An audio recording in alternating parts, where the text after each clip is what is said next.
we don't have access to. Right? And what I think you're hearing in our collective frustration is we're not getting anything specifically back. What gets us to that 218 with Kevin McCarthy so that we can move forward? Because we have just as many as you saw from vote after vote after vote. It's not as though momentum is shifting.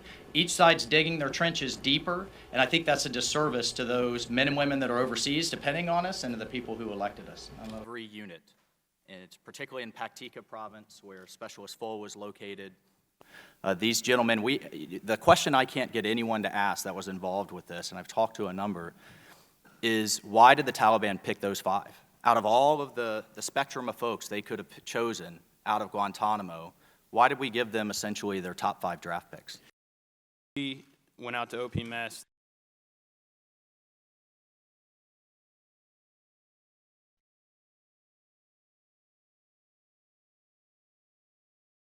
Mr. President, your reaction to the story in The Atlantic that said that some of your top cabinet officials and aides had been discussing very sensitive material through Signal and included an Atlantic reporter for that. What is your response to that?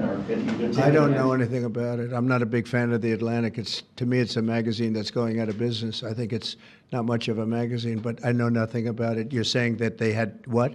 They were using Signal to coordinate on sensitive materials and having to do with what? Having to do with what? What were they talking about? With the Houthis. The Houthis? You mean the attack on the Houthis? Right. Well, it couldn't have been very effective because the attack was very effective. I can tell you that. I don't know anything about it. You're telling me about it for the first time. Them badly, or they're going down. They're also shooting anything that happens to be flying in the area. The national security team that was coordinating these efforts, as Director Radcliffe testified today.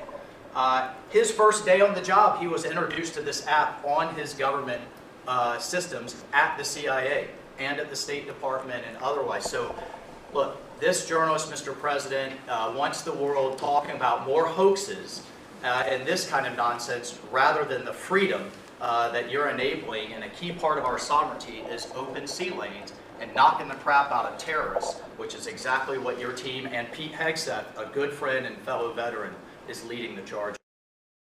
This should have been done a long time ago by Biden, but Biden was an incompetent president. He couldn't do it.